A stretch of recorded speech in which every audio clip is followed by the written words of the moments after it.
দক্ষিণ এশিয়ার কৃত্রিম বৃহত্তম কাপ্তাই হ্রদে পানি কমে যাওয়ায় উপজেলাগুলোর সঙ্গে নৌপথে লঞ্চ যোগাযোগ বন্ধ হয়ে গেছে। জেলার ১০ উপজেলার মধ্যে ৭টি উপজেলায় নৌ চলাচল থাকলেও ৫ উপজেলায় সহজ চলাচলের মাধ্যম হল নৌপথ। লঞ্চ চলাচল বন্ধ হয়ে যাওয়ায় উপজেলাগুলোতে যাত্রী পরিবহন সহ পণ্য পরিবহন সম্ভব হচ্ছে না। কাপ্তাই হ্রদের রুল কার্ভ অনুসারে পানি বর্তমানে সর্বনিম্ন অবস্থানে রয়েছে। সাধারণত অক্টোবর মাসের পর তেমন কোনো বৃষ্টিপাত না হওয়ায় হ্রদের রিজার্ভ পানি বিদ্যুৎ উৎপাদনের জন্য ছাড়তে হয়। আবার জলে ভাসা জমিতে চাষাবাদের জন্য হ্রদে প্রচুর পানি ধরে রাখাও সম্ভব হয় না। সব মিলিয়ে চৈত্রের পর থেকেই পানি কমে যাওয়া ও হ্রদে প্রচুর পলির কারণে নাব্যতা সংকটে রাঙ্গামাটির সঙ্গে উপজেলাগুলোর নৌপথে যোগাযোগ সমস্যা সৃষ্টি হয়।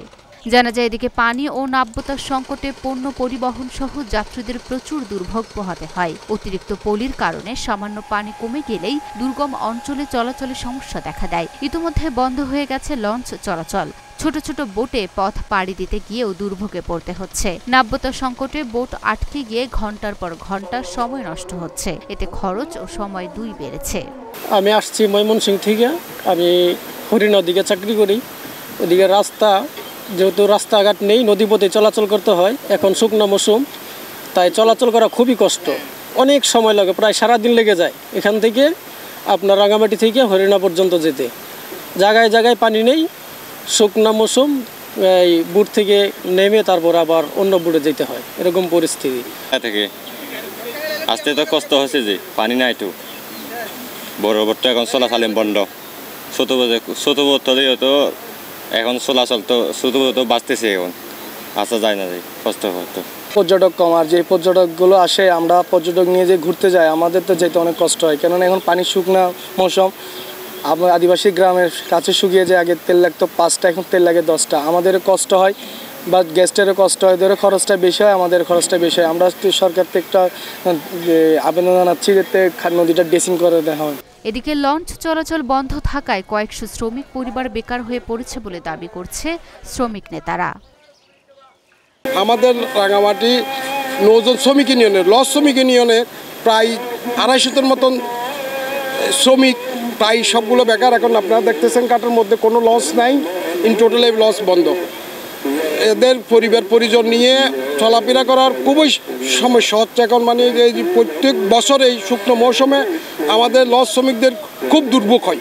এই সংকট সমাধানে কাপ্তাই হ্রদ ড্রেজিংয়ের দাবি জানিয়ে নৌযান মালিকদের সংগঠন বাংলাদেশ অভ্যন্তরীণ নৌ চলাচল রাঙ্গামাটি জোনের সভাপতি মঈনুদ্দিন সেলিম ঢাকা পোস্টকে বলেন, হ্যাঁ, এখন থেকে এটা নতুনভাবে শুরু হয়ে গেছে। আমাদের শুষ্ক মৌসুম যখন চলে আসে মার্চ থেকে জুন পর্যন্ত, বর্ষা না হওয়া পর্যন্ত 6টা উপজেলার সাথে প্রায় নৌ যোগাযোগ বিচ্ছিন্ন হয়ে যায়।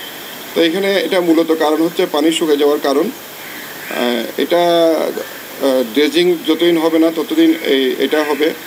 সমস্যা সমাধানে হ্রদের ড্রেজিংয়ের জন্য মন্ত্রণালয়ে ডিপিপি প্রেরণের কথা জানিয়ে রাঙ্গামাটির জেলা প্রশাসক মোহাম্মদ মোশাররফ হোসেন খান জানান, তো এই সময় এই মৌসুমে প্রতি বছরই নাব্যতা সংকটের কারণে নৌ চলাচল ব্যাহত হয়। তো এই বছর পানি উন্নয়ন বোর্ড রাঙ্গামাটি পার্বত্য জেলা তারা একটা ডিপিপি প্রণয়ন করেছেন এই নৌ চলাচলটা অব্যাহত রাখার জন্য। সেখানে কাঁচালং নদী, রায়খং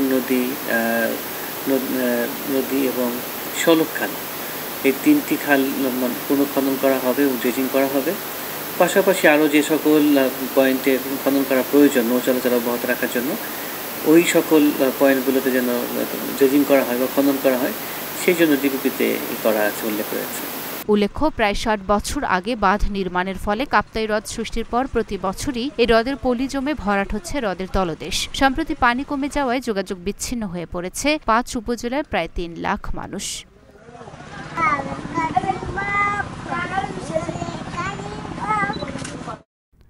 লুনা আফরোজ নিপা, ঢাকা পোস্ট।